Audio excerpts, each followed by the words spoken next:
मकरी हसली तारी भरा लोटा रे बेटा।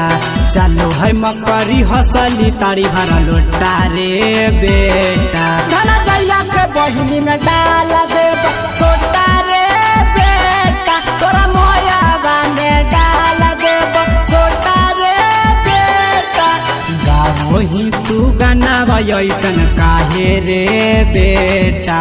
गावो ही तू गाना ऐसन काहे रे बेटा। तोरा बहिनी में डाल दे सोटा रे बेटा। तोरा मोया में डाल दे सोटा रे बेटा।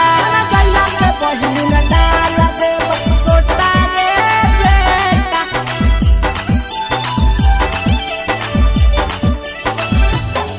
धना जइया के बहिनी में डाल दे सोटा रे बेटा।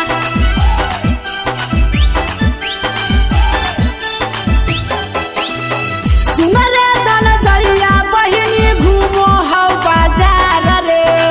बसिया के छौड़ा साथे कारो हा कौ प्यार रे। हे धन जइया सोना रे।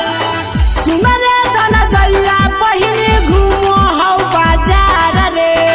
बसिया के छौड़ा साथे कारो हा कौ प्यार रे। धरा ले अपन अदतिया तू धना जइया रे बेटा। सुधारा ले अपन लछनिया तू धना जइया रे बेटा। तोरा बहिनी में डाल दे सोटा रे बेटा। तोरा मोया में डाल दे सोटा रे बेटा। धना जइया के बहिनी में डाल दे सोटा रे बेटा।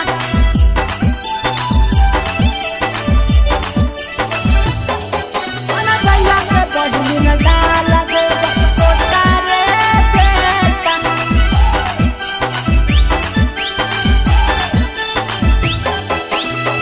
रोहित जितवा साथे कारो हालो प्यार रे।